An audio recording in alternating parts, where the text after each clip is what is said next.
नीरज जी, जो राष्ट्रीय स्वयंसेवक संघ है, इसके जो सरसंघचालक हैं मोहन भागवत जी, उन्होंने एक स्टेटमेंट दिया था कि चाहे वो मुसलमान हो या हम हो, हम सबके पूर्वज तो एक ही हैं। आप कहाँ तक सहमत हैं उनकी इस बात से? टेक्निकली तो उनकी बात ठीक है कि जो हिंदू शब्द है वो ज्योग्राफिकल शब्द है, कि जो इंदस नदी के इधर रहते हैं वो हिंदू हैं, लेकिन उसका जो आगे वो निष्कर्ष निकालना चाहते हैं, जो मैसेजिंग देना चाहते हैं, वो स्वीकार्य नहीं होगी मुस्लिम समाज को स्पेसिफिकली।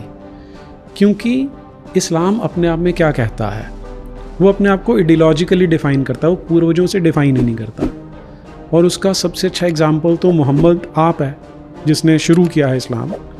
उसने क्या बोला था कि जो मेरे माँ बाप हैं, क्योंकि उन्होंने इस्लाम नहीं अपनाया था इसलिए वो भी जहन्नुम में है। ओह जी। अच्छा। उससे यहाँ किसी ने स्पेसिफिकली क्वेश्चन पूछा कि तुम्हारी माँ कहाँ है, तो बोला वो जहन्नुम में है। लेकिन तो आगे काउंटर क्वेश्चन हुआ कि वो तो पैगंबर की माँ है। बोला इसलिए वो सबसे हल्के वाले जहन्नुम में है, जहाँ पर आग सिर्फ टखनों तक रहती है, उससे ऊपर नहीं आती। अच्छा। तो अगर हम ये सोचते हैं कि इस तरह की बातों से उन्हें रिझा लेंगे, वो संभव नहीं होगा। वो एक पब्लिक पोस्चरिंग के लिए अच्छा हो सकता है कि हम सर्वसमावेशी हैं, हम उनसे घृणा नहीं करते, क्योंकि आरएसएस की अनफॉर्चुनेटली इमेज ऐसी बनाई गई है कि वो एंटी मुस्लिम है, जबकि वो एंटी मुस्लिम नहीं है। और शायद इसी इमेज को तोड़ने के लिए उन्होंने इस तरह की स्टेटमेंट भी दी है। तो उनका इंटेंशन क्या रहा ये कहने के पीछे? अब ये तो वो बता सकते हैं, लेकिन हम कंजेक्चर लगा सकते हैं इसमें। क्या है?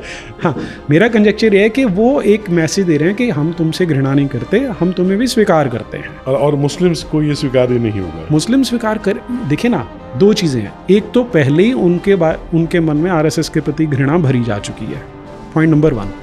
पॉइंट नंबर 2, इस्लाम आइडियोलॉजिकली ही इस चीज़ को स्वीकार कर लेता है कि ठीक है भाई, होंगे हमारे पूर्वज, पर हम तो अब इस्लाम अपना चुके हैं।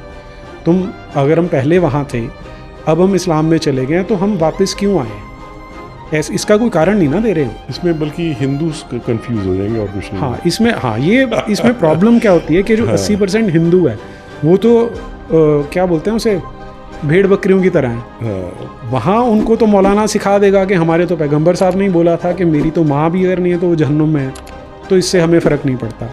अब जो 80% हिंदू है, जो सर्वधर्म समभाव का चूरण चाट चाट के बड़ा हुआ है, वो सोच लेता है कि यार ये भी हमारे जैसे ही है। तो ये टैक्टिकली एरर है। टेक्निकली ठीक हो सकता है, टैक्टिकली एरर है वो। बहुत सही कहा आपने।